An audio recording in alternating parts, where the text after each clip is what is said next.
late. I'm sorry we had a small mishap. Here are the keys. Here are ours. Have a nice stay in Nilbog. And you in our city. Still telling the same story, Josh?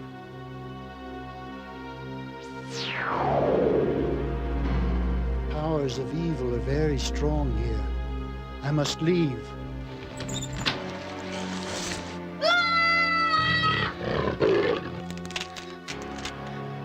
Goblins don't exist. Goblins don't exist. And remember,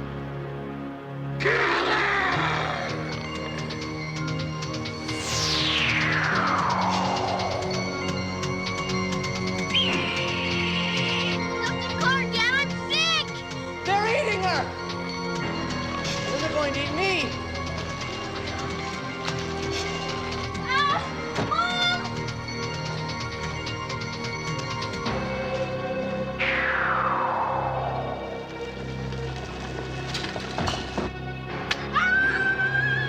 So dizzy.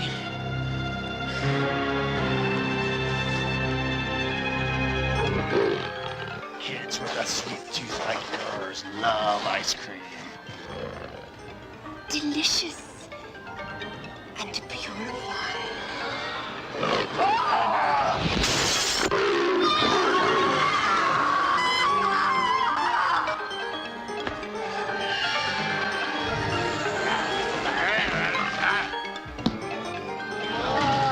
I order you for the sacred power of the magic stone.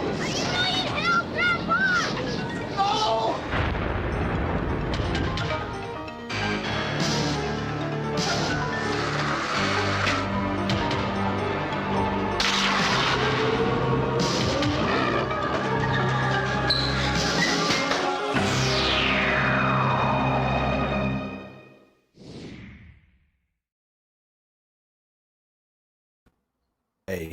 Okay. And this is our second episode of 90s Night. And welcome back, Kelly. Thanks for returning. I know this is our kind of our sort of our hobby show, right? Like just a crazy idea that we had, and we figured, hey, listen, we don't have enough stuff to do, so let's do a flashback throwback show on movies that were made in the 90s. We're just like, we love the 90s. We love talking. Let's just combine the two things. Yeah, and we wanted to get a jump on this because last weekend we got together and we were sitting around, and one of my favorite things of all time to do is have the reaction of what, you haven't seen that? Like, and now you do that to me when you ask me about movies too, which is great because I obviously like checking out movies. And we decided to do Troll 2, which I didn't really know a lot about. I'd heard about it before, people had talked about it. But we were sitting around on, I think, Friday night. Obviously, we were hanging out at Niagara Falls Comic-Con all weekend. And you had said, yo, dude, you seen Troll 2? And I was just like, no, I haven't seen Troll 1, I believe is my response. And you said, are you kidding me? Like, there is no Troll 1. This is, and you explained the whole thing to me. So I'm not gonna steal your thunder for sure. But listen, this is our exclusive show. It's part of the Takeover Tuesday sort of podcast type of family, but it's a different show that we do usually. So it's just a throwback show talking about a film that was made and released in the 1990s. We love the 90s. Of course, we love the 80s as well, but the 90s also have a special place in both of our hearts. And you know what? This is an exclusive show to YouTube, so you can only check it out on YouTube. And I would be, again, a little remiss if I didn't mention our first episode, which was American Psycho. We just did that a couple weeks ago. And of course, we just figured we'd follow it up with our second show. So our first sequel show with a sequel, kinda. And you'll get to that in a second. Mm-hmm. But of course, I'm talking about Troll 2. And I should say this is actually the 100th video that we will have put up on YouTube. So that includes all of our trailers and TV spots and all that stuff, but also all of our live streams and all of our episodes of Takeover Tuesday, including the 4 that Kelly's been a part of too. Again, Kells, I can't thank you enough for being my co-pilot. It's just way more fun when I'm not sitting around talking to myself. So now, before we get into anything, what are you drinking? So today I have put together a very special cocktail. It is a Nilbog green shade. It's something called cult juice. And if you're wondering why it's called that, you'll have to stay tuned for maybe a fun little creepy cocktails video we've got coming up. But this Ooh. one contains a generous dose of hypnotique, that blue liqueur that's really delicious, a generous helping of melon liqueur, and then some pineapple juice. And let me tell you, it's flippin' delicious. I really love it, and I'm really happy I made a lot of it because it's very good. What are you drinking tonight, my man? I've got this drink over here too, also green. Yep. So for our viewers there, this is going to be a bit of a theme. You know what? I didn't have all those components because I'm just certainly not as organized as you. But and I didn't have any leftover hypnotique kicking around. Although maybe I should. I feel like hypnotique. We'll get to this in our. We've got maybe a creepy cocktails episode coming up. We'll tell you soon. But I will say this, just a quick little taste of the creepy cocktails. Hypnotique, we decided it tastes like a nightclub. It does. It tastes, it reminds me of something that I feel like I would partake a lot of in the 90s. It feels like a very 90s nightclub. I like anticipate that there would be like sweaty dancing and probably, I don't know, cocaine or something. I don't know. But either way, it's delicious. It tastes like a nightclub, but it also just generally tastes really good with other things mixed into it. So hypnotique, whatever it's called, highly approve. So I should say that this does not have any of those ingredients in it, but this is this show specifically is not sponsored. So we don't conclude any of our sponsors on this particular 90s night. They're just reserved for our regular takeover Tuesday shows and our hot stove from Hells. But this is actually our good old friend Johnny Bootlegger. Johnny Bootlegger, if you're watching, we are probably going to reach out to you. This stuff is delicious. I believe this is Alcatraz sour apple or something, but we don't currently have a sponsor, but we are accepting sponsorships. So just putting that out there to Johnny Bootlegger. We appreciate your product. It's wildly delicious. And I also thought it would be funny to have a pickle as well, because of the green motif and just to see how this would sound on the mic. But beautiful. It also goes along with like the vegetable motif. So 2 for 1. You win there too. Which we're going to get to. I think right now. So wonderful. Kells, let's talk about Troll 2. I was blown away by this movie. I loved it so much. I had a blast watching it with you, and I was like laughing through the whole thing.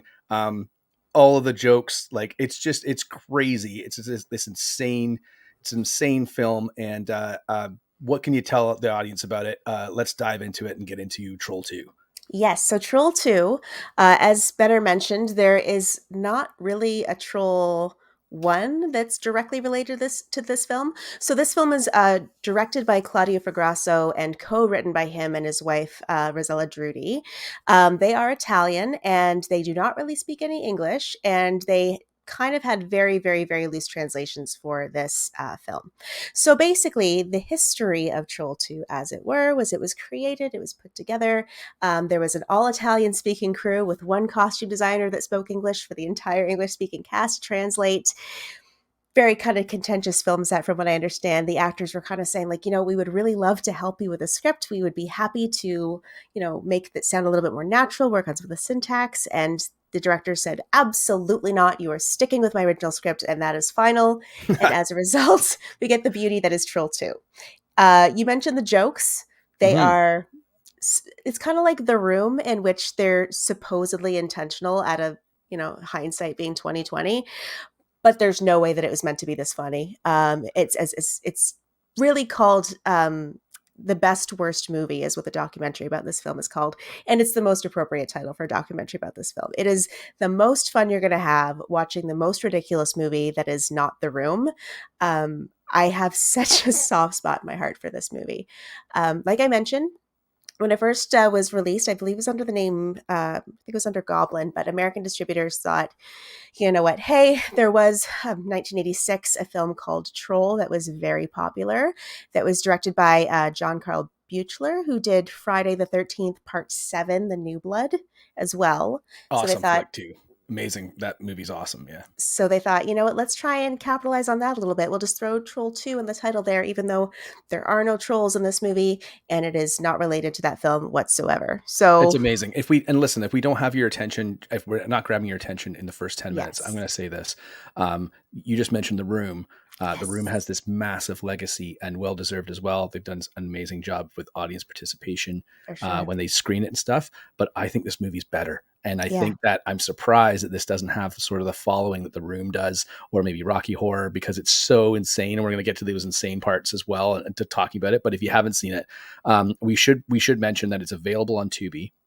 Mhm. So just type in Troll 2 and it'll come up on Tubi. And of course, we played the trailer at the start. It is actually available on Scream Factory as well. And the other DVD, the other Blu-ray, which we watched the other night, was from MGM. So we'll put the links down below. So if you want to grab a physical copy, you've got the links below. Or if you want to link right to Tubi and watch it right away instead of watching us for another bunch of time, feel free. So check that out. But as far as like this movie goes, I mean, it's it's insane how much of a cult following it has received because of all the I just wanted to we had talked about sort of like what we were going to talk about in here, and you said, you know what, there's no box office really to report on this one, so we can skip that, but I did want to mention the Rotten Tomatoes score. The Rotten Tomatoes score is 5%, so 5, not 1.5, just 5% on Rotten Tomatoes with 21 reviews,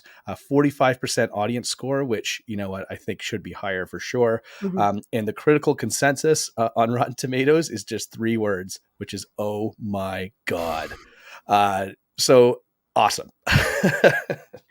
I think that the trailer that we watched at the beginning of this film is it's the perfectly cut trailer for this, because number one, it's reminding you like 5 or 6 times what the title of the movie is in case you forget but really want to check it out after the trailer, which you should, because everything that you see in the trailer out of context is so absurd, but that's all in the movie. That's all in the movie. It's so strange and hilarious and awkward and clunky, and it just, a lot of it doesn't make any sense as to why these scenes are combined and put together. And I'm sure we'll talk about one of my favorite ones, because I am a popcorn enthusiast, according to my little according to my little logo there. But yeah, it's indescribable. I think there's really no way to accurately kind of portray how completely bonkers, off the rails, really fun and just doofy this movie is. And doofy's a great word. It's a great word, because you sold me on this saying, you told me about the Troll 1, Troll 2 kind of marketing thing.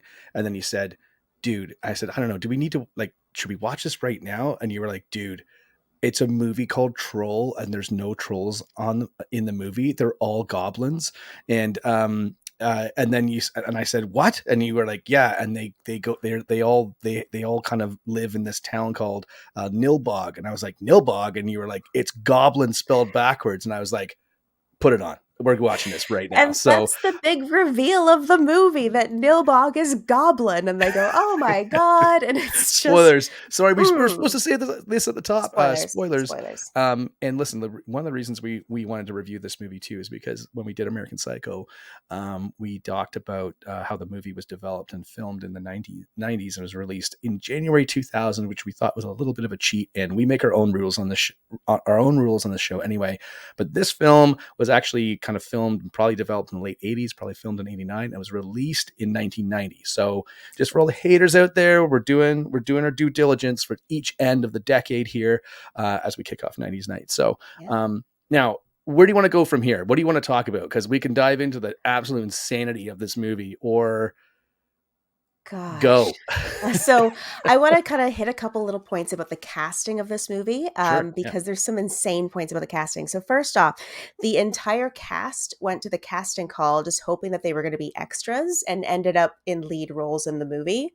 So that's going to give you first off a little bit of an idea of what the acting caliber is, I guess. George Hardy, who plays the father Michael in this, for his audition, all he did was act out the now infamous line, "You can't piss on hospitality," in front of 9 smoking Italians, none of whom understood English, but they loved his enthusiasm. And based on that alone, he was given the role. He's actually a dentist in Salt Lake City, or he was a dentist in Salt Lake City. I don't know if he's still there. But you should look him up. George Hardy, if he is a dentist, go get your teeth cleaned by him. I bet it's amazing. But I'm saying road trip, man. I'm saying road trip. I gotta get my teeth done anyways. Let's make it happen. George, there's no way he's a still dentist? Practicing? He was a dentist. Maybe he's just living off of Troll 2 royalties now, I guess. Also, I wanted to note that Don Packard, who plays that creepy drugstore owner, who's kind of briefly featured in the trailer, he was actually a patient at a nearby mental hospital and was cast for and subsequently filmed his role like while he was out on a day trip. So when he was watching it later, he realized he wasn't really acting in his scenes. He was just as kind of mentally not present as his character was. So that's kind of a really interesting fact to me, that they just grabbed this guy randomly, or like, "You there, come here." And did he have any acting experience like before, or I don't think any of them did. I don't believe any of them did. I mean, the one comment that I kind of made when we were watching it is the character of oh my goodness, what is her name? Credence Leonora Gielgud, I think her last name is. But yes, who is the Goblin Queen? The Goblin Queen. Yes, the Nilbog Queen. I think my comment was like, it feels like she's like the town's drama teacher that just kind of came out and came into the role. And I love it. She's amazing. She's so over the top. Everybody just gives 180% in this movie, which is spectacular, because it's just, like I said, they were hoping they could ad-lib some of their lines. They were hoping they could do something to make it sound a little bit more natural. Well, what's so crazy? Completely. Yeah, like what's so crazy is that the film looks really good. I mean, the opening of the film, like the sequence of the running through when the guy's running through the forest is so hokey. But the stuff that's shot in the bedroom when the grandpa's talking to Joshua, who's a little boy, and he's telling him about Grandpa Seth. Thank you. It's the least grandpa name I've ever heard. I've only seen the movie once. Kelly's seen it probably like 100 times. So, but Grandpa Seth is awesome too. There's just like weird cuts. Like when we watched it, you said it's odd because it looks so good. It's filmed kind of like in that Italian style too, which kind of makes a lot of sense. Yeah. But also like the editing kind of it hangs on shots like a little too long, like just a second too long. And it's funny because we had talked about this when we did the Terrifier hot stove, when we were saying it's just to gauge how long you need to hold on a shot to make everyone feel kind of uncomfortable. But like this, for some reason, this movie like kind of does it at the weirdest times. You mentioned George Hardy, who was like who plays the dad. The sequence when he hears Joshua yelling when they're trying to feed him the ice cream, and he like runs, like he runs so fast, so hard. Like I was like, man, that guy could probably do the 40-minute dash in like a record set. He kind of looks like an old school, like he looks sort of like a football player, like he might have played football like in high school when he was younger. So but I guess we'll have to go we'll have to go down to his dentist office, I guess. Yeah, absolutely. And they actor is so just to kind of back up for a little minute as well. One thing that we kind of haven't mentioned about this film is that basically, to kind of give a little bit of detail about what it's about, very loose, because it's very loose kind of what it's about. Oh yeah, we should do that, eh? Yeah, we should do that. But there is so basically there is a group of goblins that think that eating meat is terrible, and they decide that the best way to deal with this is to take people that eat meat and to feed them any kind of green goop, really. You see it in pastries, you see it in the most disgusting looking sandwiches, you see it all over the place. And once they eat this foul green paste, they turn into plant matter that the goblins then eat because they are vegetarians, which is all very confusing how they're able to kind of eat the people, which is not meat because it's now a plant form. But anyways, so apparently the wife of the director, Claudio Fragasso, who's Rossella Drudi, who co-wrote the film, she got the idea to write the movie after several of her friends became vegetarians at the same time. And it really just kind of ticked her off. So she's like, you know what? we're going to do this with this movie. So I think that that's really funny. It was kind of all written as a big like middle finger to her group of friends. And all of a sudden we're like, you know what? No, we're not going to eat meat. We're going to go out and get salads for lunch. And she went, no, Italy. I don't know. I don't imagine there's a lot of vegetarians in Italy. I'm really not sure. I'm not sure. I'm not sure. I mean, there's yeah, I mean, when I watched it, I was just like, it's so weird because like the goblins complain about humans that eat sandwiches like burgers and stuff, and then that's sort of the that's sort of their weapons at the end are these like meat sandwiches. Like it was like, so is this like an anti-vegetarian movie? Like I can't tell. But it's all very confusing. And then there's like the whole like meat eating monologue by this guy right here that goes on for like several minutes, I feel, all about part of the monologue is he's just listing different, he's like hot dogs, hamburgers, and just like listing off different types of meat products, which I think is absolutely hysterical. And this guy is so awesome looking too, just because we were like, man, like this guy has the greatest hair ever. Like he kind of reminds me of Michael Landon, but just like and also like he's a striking man. Like I was trying to figure out what else he's been in, but like he's piercing blue green eyes and this giant head of like volumed up hair, like hair, pretty awesome. So he's kind of the man of your dreams in a really creepy way. It's also the man of your nightmares. And we should mention that everybody in the town, like all the people that are actually goblins, when they're in their human form, they have like a cloverleaf scar somewhere on them. So it's like a birthmark, they say. Yeah, it's a cloverleaf birthmark, which you can see on his cheek there, which I don't really think it looks much like a cloverleaf or a birthmark. But you know what? We'll just kind of go with it. Yeah, exactly. So he was great in it too. I thought like and we'll get into some of our funniest scenes, but he was, or some of our favorite scenes, but he was he was in a couple of mine just because he was like, and I thought he was like a pretty decent actor too. Like there's definitely guys, like you said, there's a lot of effort here. I think absolutely, and it makes sense too, because like what you were saying, how people showed up to the film or to the auditions just being like, hey, I'm going to be in the background. Cool. I'm in a movie. And now like you've got a kind of a starring role of lines and everything. Like it's a pretty awesome sort of, opportunity to get at the time.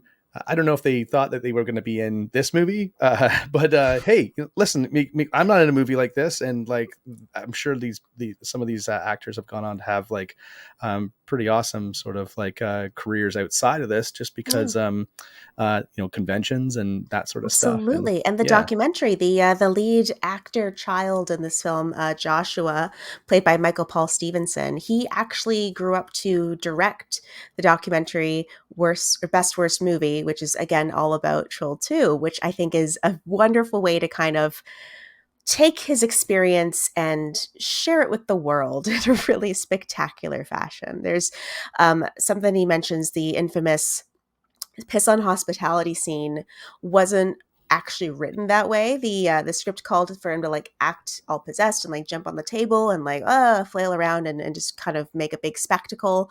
But on the day of shooting, the director kind of pulled him aside, looked at the script and was like, that possessed bullshit. It's boring. You're going to stand up and you're going to piss on the table. It's being done. It's being done. You know what hasn't been done? Pissing on a table. Pissing on hospitality. What's funny about that scene is that it's so long. So the family is about to eat this spread of food that's being left out by the they're basically, so there's the family in the city, which is our main family that we follow. They swap houses with this family in the country from Nilbog, and so the family from Nilbog is going to live in their house, which is also just like weird as well. Like I didn't actually think that happened in the 80s 90s, but I guess it did. Yeah, it's like exchange student, but exchange your whole life for like I thought that was like a relatively new thing, but apparently not. And the Nilbog family leaves out this big spread, and it's all like different. It's all these different things with green paste all over them, like you mentioned, right? So but then the kid Joshua doesn't know what to do, so he summons sort of his grandpa Seth. Grandpa Seth comes up and says, you got to think of something. You got to think of them a way that they won't eat. He snaps his fingers and they stop eating, and then he has freeze to figure out time. freeze his time for a second, which is great because it's like everyone at the table is trying to like not move, but they're just moving a little bit, which is awesome. But like the Shaking. whole time I was like, what's he gonna do? Like it takes so long for him to make the decision, and It's then like walking around, looking at each one of them individually, and like having like yeah, long dramatic pauses, and yeah. I was like, just take the food out of their hands, and then he gets on a chair and he unzips his pants, and then it cuts to everyone throwing out the food because he's apparently pissed all over the dining room, Yeah. the whole dinner table, Including the amazing. food in Like, their hands, apparently, because like I don't know why they wouldn't have just like bit into the food that they're already holding. it was He must have a everywhere. very strong stream. I don't know, but I've never seen that in a movie. Like, and you don't see anything. Obviously, it cuts away. But I was like, right. I've never seen that plot point in a movie to get from one scene to another. So kudos, amazing. It's the scene changes in this. Like, there's if we're going to talk about some of our favorite scenes as well, some of them are just. I feel like when they were editing, things went in a different order, and they just kind of stuck them where they stuck them. Apparently they didn't really get all of the script. I guess they kind of like got bits and pieces at a time because they didn't really speak Italian and it wasn't really written in the best English. So they kind of only got little bits and pieces here and there, only given parts of the script on a scene by scene basis. So they didn't really get any context as to what was going on. So for some of the scenes that you have, such as my favorite scene, which is the popcorn scene, I don't know why that scene's there. I don't know why that scene is there when it's there. But the fact that it's there makes me very happy, is what I'm going to say. Let's give people some context. If you haven't seen the film, and just some context between the two of us as well, because another selling point you told me is you said, this movie has one of the best not sex scenes. And I was like, what? Like, what do you mean? Like, and you were like, oh, you'll see. And I was like, okay. So the whole time I'm waiting for this scene, it's really, I can tell you why this is in the movie for sure. And I don't know this for sure, but I'm almost positive is that they had this film and they were like, there needs to be some sort of like sexual thing that we can put in here to sell it. Because if you, I mean, at the tail end of the 80s, that's kind of how you would sell horror films. And they're as well. Italian. They have to. Italian, it needs something in there. And so basically it's like the Goblin Queen, who we should show. So I can throw up a couple of stills here from the film. The Goblin Queen. So the Goblin Queen shows up. Here she is. This is the I can't remember the actress's name, but this is the actress that shows up. And you said, Deborah feel like Reed. Sorry. Deborah, yeah, and I feel like someone is missing. Some school is missing their drama teacher, and like she gives this role as much effort as she can, which is awesome. She goes on to transform sort of like more and more hideous as the film goes on. But then at the end, there is this sequence where she kind of looks into the light and talks to the magic rock, and turns backwards into, I guess, what she would have been before she turned into the Goblin Queen. It's never really discussed. But she goes from this, as you can see on the screen, over to this. And of course I was like, like, because we hadn't seen any sort of like sex scene or non-sex scene or whatever. And I was like, here we go. Like, what's going to happen? And then she pops over to the RV, where the teenagers, there's a subplot of all these teenage boys, and one of them is in love with the daughter of the family, and they'll sleep together shirtless for some reason. Yeah, well. there's some overtones for sure. And but who knows? I mean, like, it's funny because I feel like sometimes that stuff is that stuff is like North American audiences see it differently. And if it was made by Italian filmmakers, they're just like, yeah, whatever, it was hot in the trailer, right? Like, what's the big deal?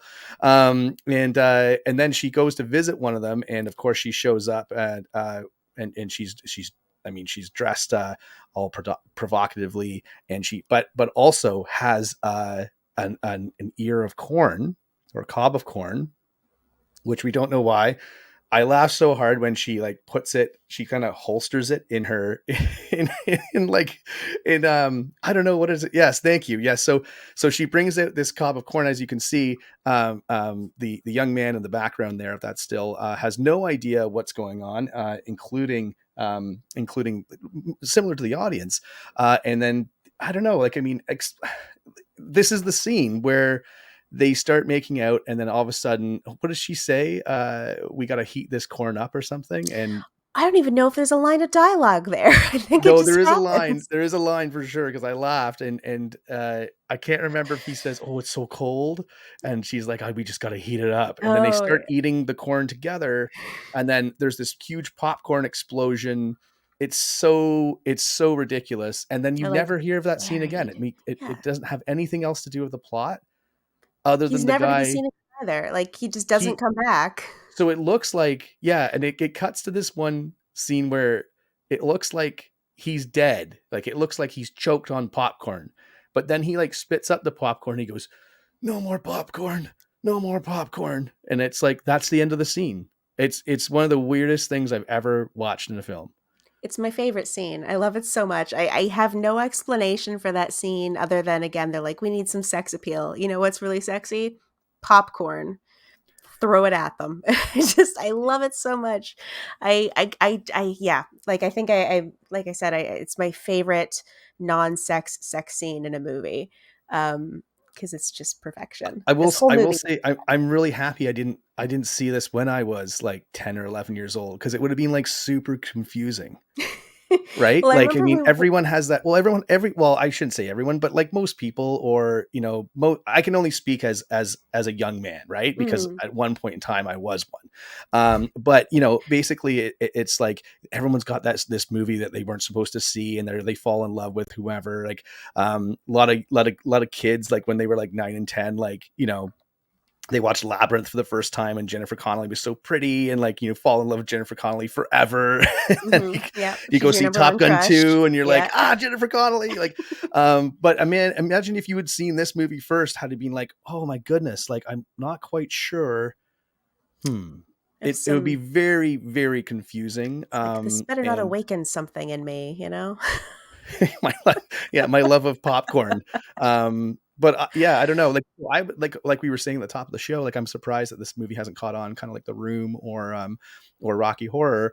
I mean, I can understand why, but I would love for it to come on, because I feel like that's a part in the movie where like everyone would just throw up, like throw their uneaten popcorn in the air, or buckets of popcorn in the air, and it would be an absolute riot in the theater. Lots to clean up for sure, but like you'd probably sell a lot of popcorn too that night, right? 100%. I think they do actually. I heard that they do have some audience participation nights, so they'll do like a double feature with this and Rocky Horror, which makes perfect sense. Really? Absolutely, yeah. So I think I don't know where they do it, but we have to find one, or we have to make one happen.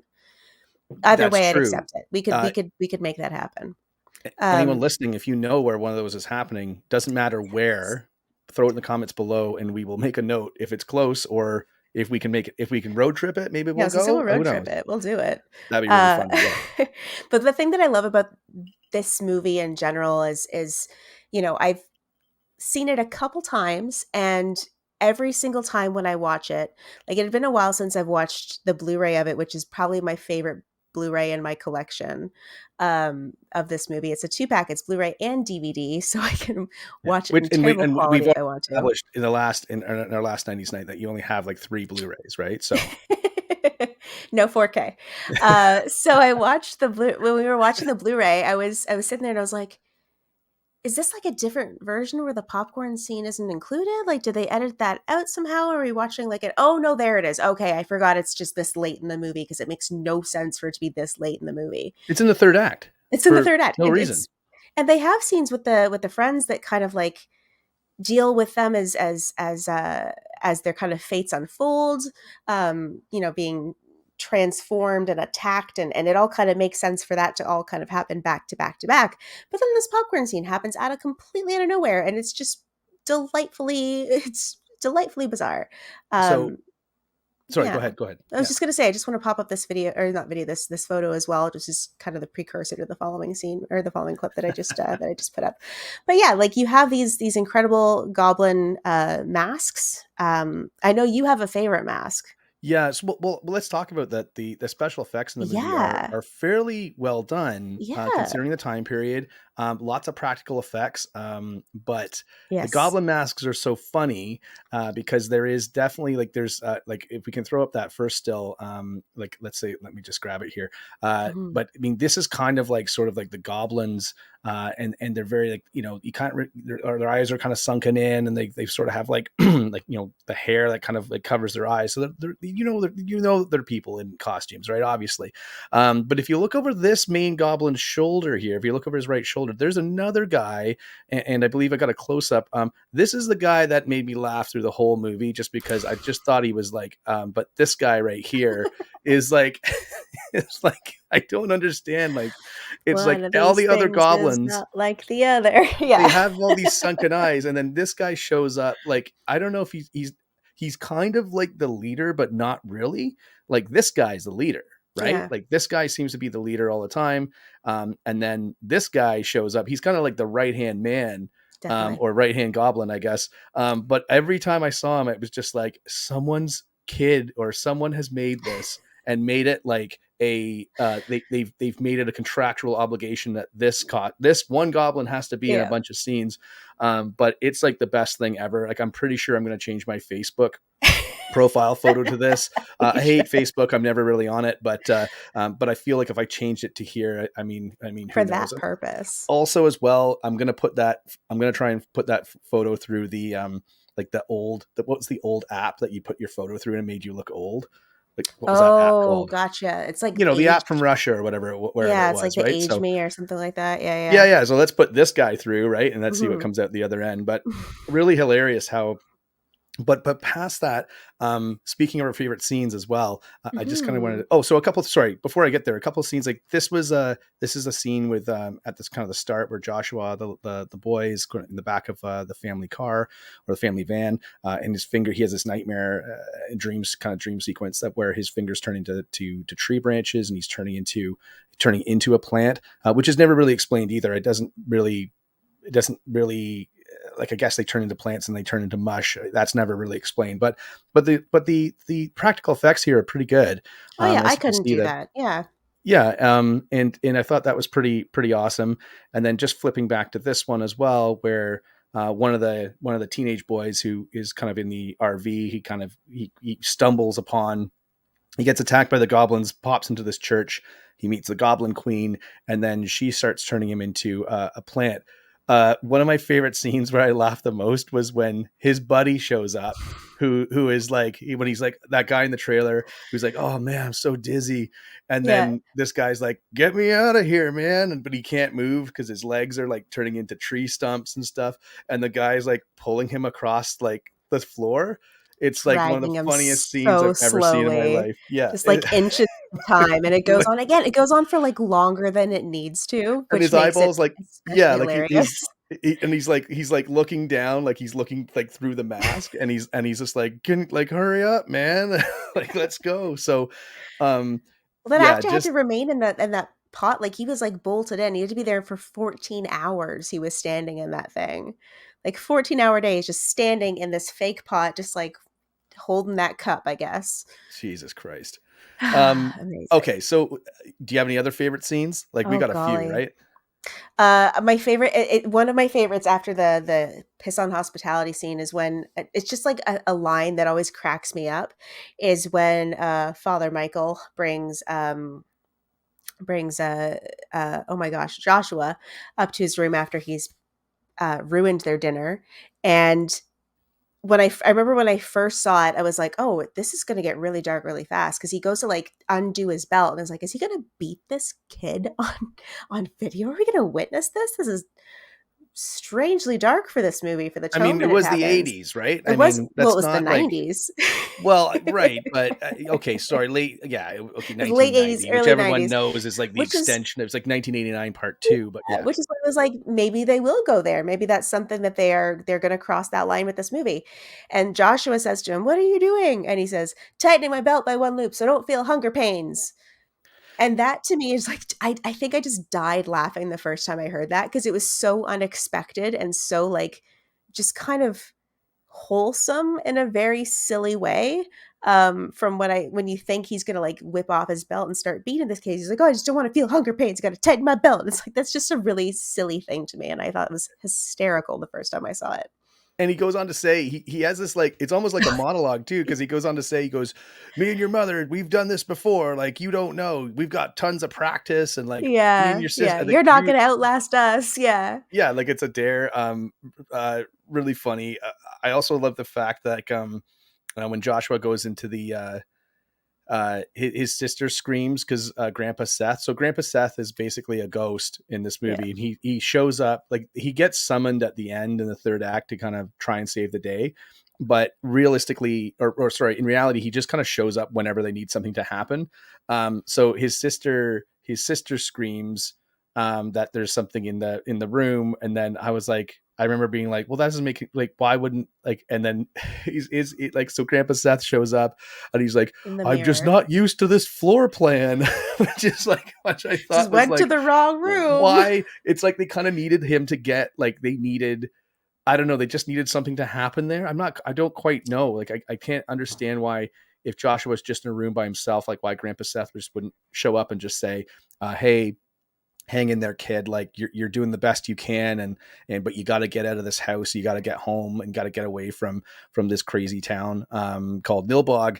But instead, then he goes in that room, and then like one of the goblins jumps through the mirror, which is like a big scare. But I don't know. This movie's amazing. I feel like Please go and watch it on TV, or please go buy the Blu-ray. it's so good. I need to go and buy it right away. So yeah. I feel like one of the reasons that they have that whole mix-up of Grandpa Seth, which again is the silliest grandpa name I've ever heard, Grandpa Seth going into Holly's room, is because they needed to have that scene where she's standing in front of the mirror and she's like talking to the mirror as if she's talking to her boyfriend, and she's like, "Oh, if you gotta hang yes. out with your boys instead of me, it's them or me." And she does this whole like cheerleading routine, which apparently she ad-libbed because she was actually a cheerleader. So she puts together like this whole like big monologue where she's like dancing in like a Garfield shirt, which is also very bizarre and out of place. And I think that they're like, we need to have this bit of character development, so we'll just make sure Grandpa Seth pops into the wrong room, I guess. I don't know. I love it so much. I'm just not familiar with this floor plan yet. Like everything Grandpa Seth does is just amazing. I think I love the scene as well where like there's the big dramatic bit at the end where they're fighting the preacher goblin guy, whatever, and he says something about sending Grandpa Seth to hell, and Joshua asks him like, "Are you in hell?" as he's there, very physically present, supposed to be a ghost. Like there's so much about that whole subplot of Grandpa Seth being a ghost that comes back to like help Joshua through this whole thing, and he can like freeze time and teleport him into the goblin's lair because he just has to like touch the stone and like believe or something. It's all and then, so like, mishmash. And then eat a bologna sandwich, and that's the bologna sandwich. And like, we need to talk about the ending for a minute too, because it's so totally, it's so surprisingly dark and awesome. Awesome. Like it's awesome. There's no better way to end this movie, I think.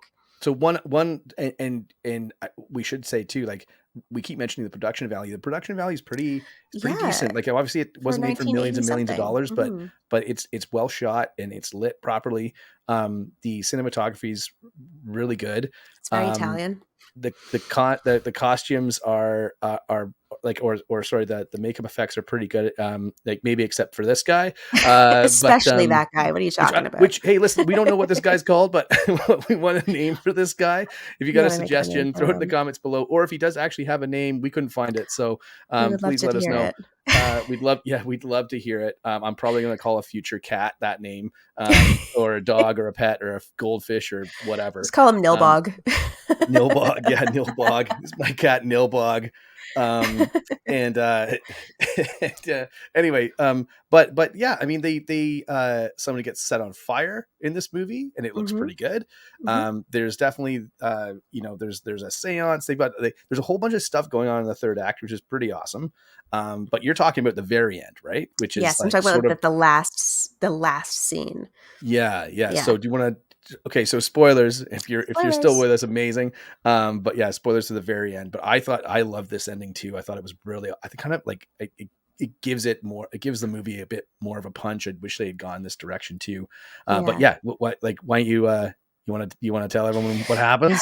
I would love to. So basically, they, with the help of Ghost Grandpa Seth, they defeat the goblins, or so they think. So they go back to their home in wherever city they're residing in, wherever they're from, and they're moved back in. I believe Father Michael and Sister Holly leave for whatever reason. They go somewhere to do something, and so it's just Joshua and his mom Diana that are left in the house. And I think she's like, "Oh, I'm going to go have a shower." So she disappears, and Joshua's just kind of sitting there by himself. And I can't remember how it comes up, but basically, because again, it's just all one big blur. Certain parts of this movie. Maybe you'll remember the details a little bit clearer than I do. But essentially, the goblins are not gone, and they come back. And Joshua is terrified, and he runs up to his mom in the shower, throws open the door to find that she has been turned into the green Goop. goop And that and goblins yeah, eat, we the should green explain. vegetable Yeah. goop. So when people they eat the green food, The and green then they turn food. into green goop, and that's what the goblins eat. Yes. The So vegetarian goblins eating people that are right. not people. They're vegetables now. I guess It's they all very turn confusing. into, yeah, it's very confusing. But I think it's because he goes downstairs and he notices that there's green goop on the apple. Yes, that's it. There's a green, yeah, that's it. It was And he like there's goes something that like she upstairs. bites something, she eats some Oh kind of no, food. wait. No. Sorry. There's a baseball. Or isn't there a baseball or something that has green writing? It says "Mommy loves you" or something like that on the Yeah, baseball. there's the baseball at the beginning of the movie that says something like "eat them before we eat," or "eat before we eat you," or something like that. Yeah. And then this baseball comes back, this mysterious baseball that is supposedly delivered to him by like the kid from the goblin or the Nilbog family that is house swapping. It's like the weirdest Airbnb I've ever seen. Um, there's just something about this movie that's just so gosh darn charming. And I feel like it's just the fact that it's just kind of, it's just, it does its best, I guess. And Well, that's yeah, all we can ask from it. and then at the very end, like Joshua realizes that his mom's like that there's goop in the shower, Yeah. so he runs downstairs to the kitchen again, and all the goblins are around the dinner table, and they're all eating this goop. And I can't remember what the main goblin says, but I think he says, "Do you want some?" Yes. And then the kid's like, "You're eating my mom!" And then it freeze frames, and it cuts to credits. It's fucking amazing. It's like the best thing I've ever seen. It's so surprising. Like I always forget that that's the ending. But it's so surprisingly dark for a movie that's as silly as this movie is. And I think that's one of the things that is the lasting legacy of Troll 2 is that it's that perfect kind of best worst movie, and that like it's so absurd and so goofy and so strange, but it has like some genuine attempts at horror. It's it kind of again, it tries its best, and I don't even know if it does at times. I feel like it just kind of gets a little bit silly, a little bit over the top, a little bit goofy. But I think because of the level of commitment of everyone involved, it just kind of happened, and it just kind of works. Well, the thing is too, as well, like when I was watching the movie, I think I said this when we were watching it, and I was like, man, if all the green stuff in this movie was replaced with like fake blood, Yeah. like this movie would be fucking gory and yeah. and really kind of disturbing. But for some reason, I don't know. I guess they just maybe they just didn't have the money for it, and Or they wanted to obviously make it more accessible. Maybe, I don't know. we don't know either. Yeah. So Yeah. I'm not quite sure what their thinking was on that. I mean, I guess goblins are gooey, and I guess goblins are green for the most part, but And I guess the whole thing too with like the vegetarian aspect, they're like, that's why they're turning them into plants so that they'll eat the plants. But it just eat, I don't know, there's vegetables around, my friends. Just graze, I guess, forage. The other one of my favorite scenes too is like when the townsfolk are all turned into human. They're in human form. And they sort of get Joshua, who's the boy, into which is a scene where I was like, I don't know why they wouldn't shoot this at the church, because this feels like it's more of a culty thing. And there's definitely kind of like it's got like some like weird sort of like, you know, some light Wicker Man vibes, and like the whole town is weird, and like almost kind of like Halloween 3 as well. So they hold Joshua down, then they're going to give him some ice cream, and they're like, little boys like ice cream. And then that's when he yells, and his dad kind of does like the 40-meter dash into this barn. And he goes, what's going on in here? And then like the preacher goes, what? He's like, we're just giving him some ice cream. And I was like, that's amazing. Like, just like, what's the big deal, man? It's just like 40 people sitting around trying to give your son some ice cream. Boys just trying to force feed your child. Like, just go with it. But also as well, like the ice cream just looks like white vanilla ice cream. I'm surprised it wasn't green ice cream. I felt like that would have made more sense. It looks like yogurt with raisins in it. Like, it doesn't even look like ice cream. And I'm surprised. I don't know when they figured out how to do this, but I was surprised that the popcorn wasn't green too. Like, I felt like the popcorn should have been green. But so there's definitely like they kind of like worked within their limitations as to what they had. But I but wonder still, what the like, food dye budget was on this movie. You know. There's scenes where like they're like there's all cake, there's all kinds of cake and like cookies and pastries and stuff.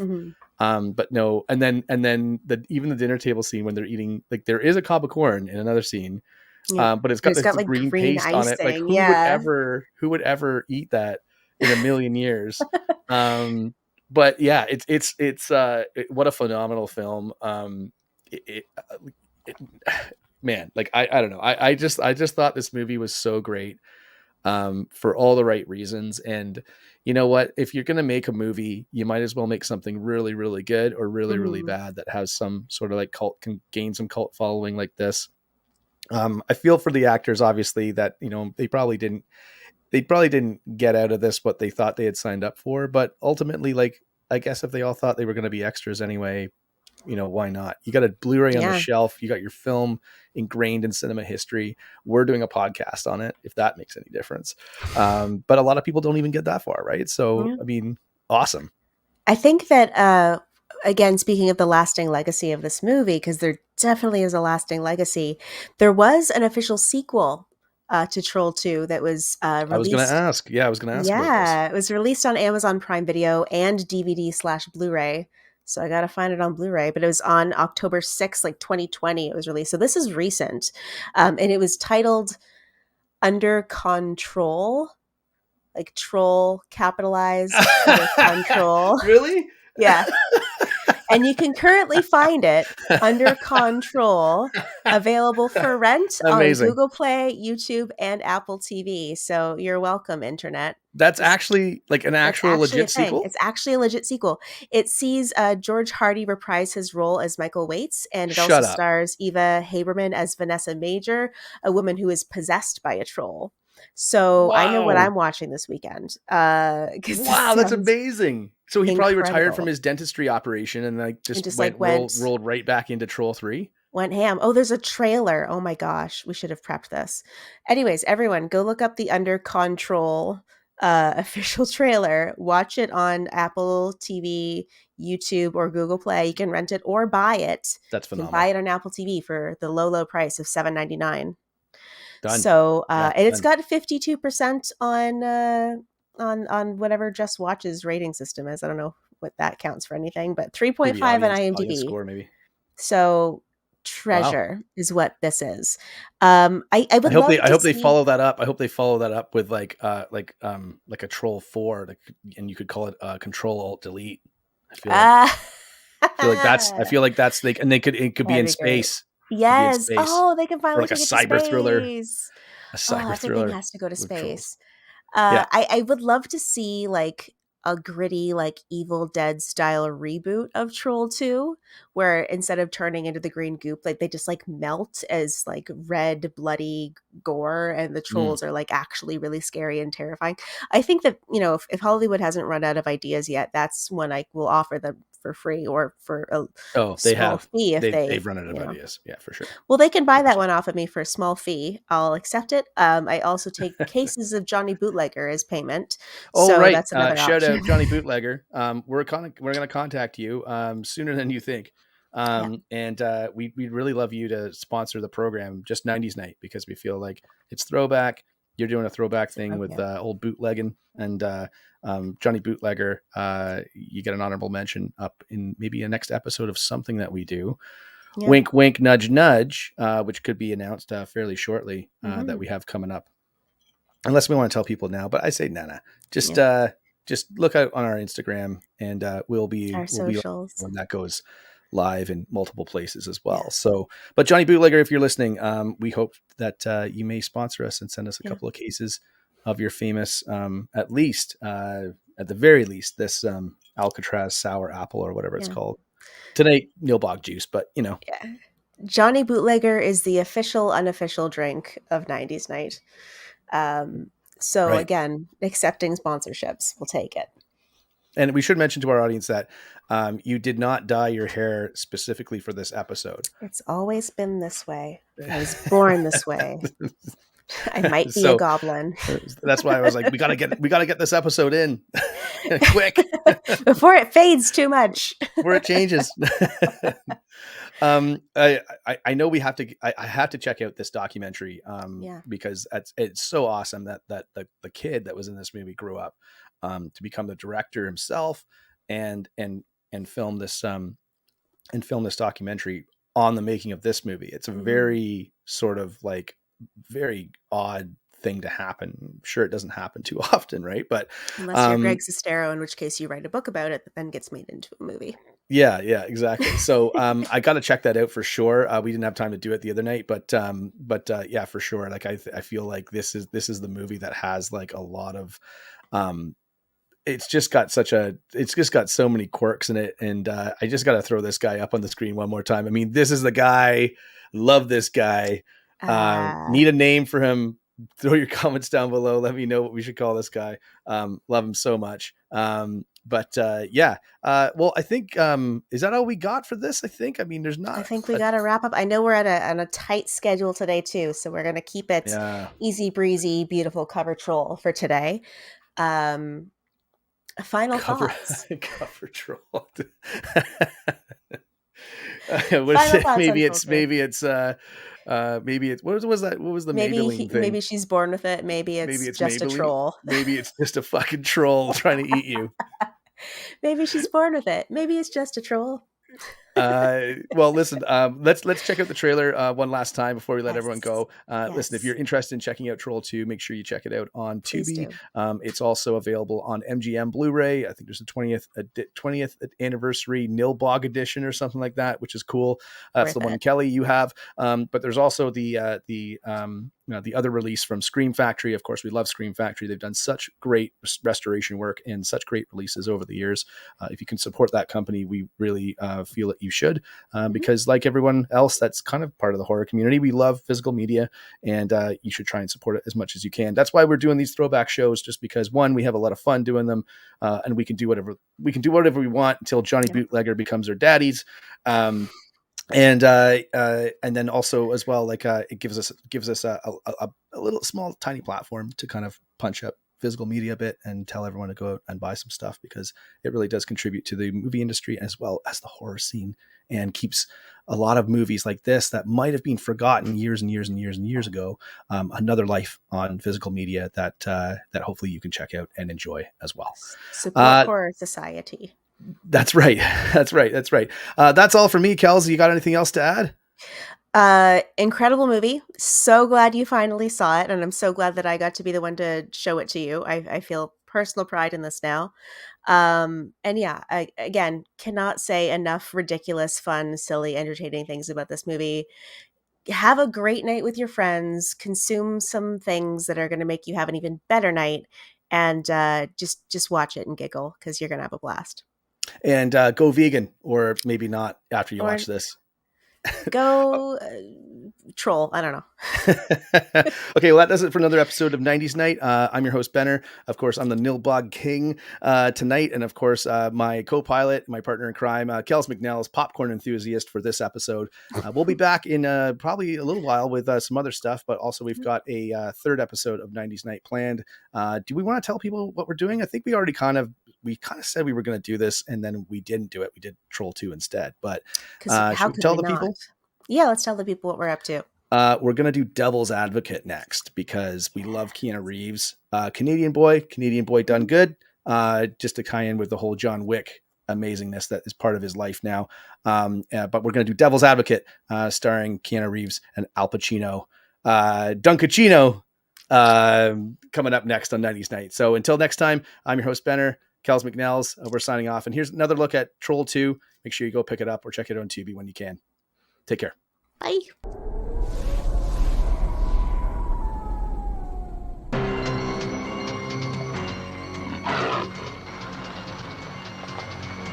You're late.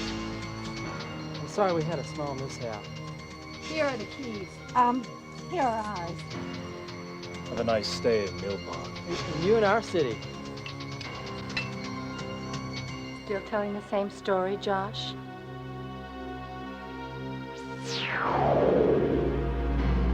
Powers of evil are very strong here. I must leave.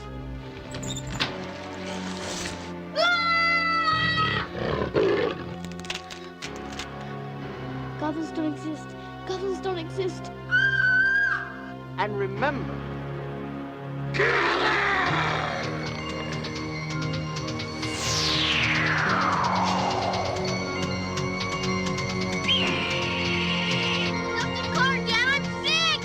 They're eating her!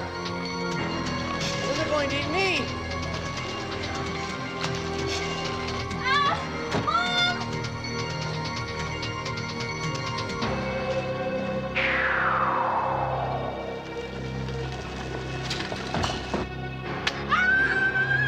I'm so dizzy.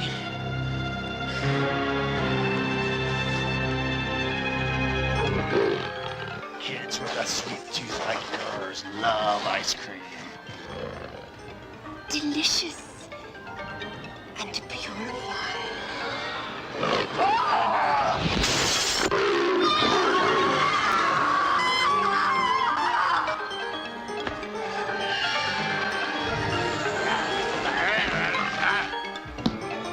I order you for the sacred power of the magic stones.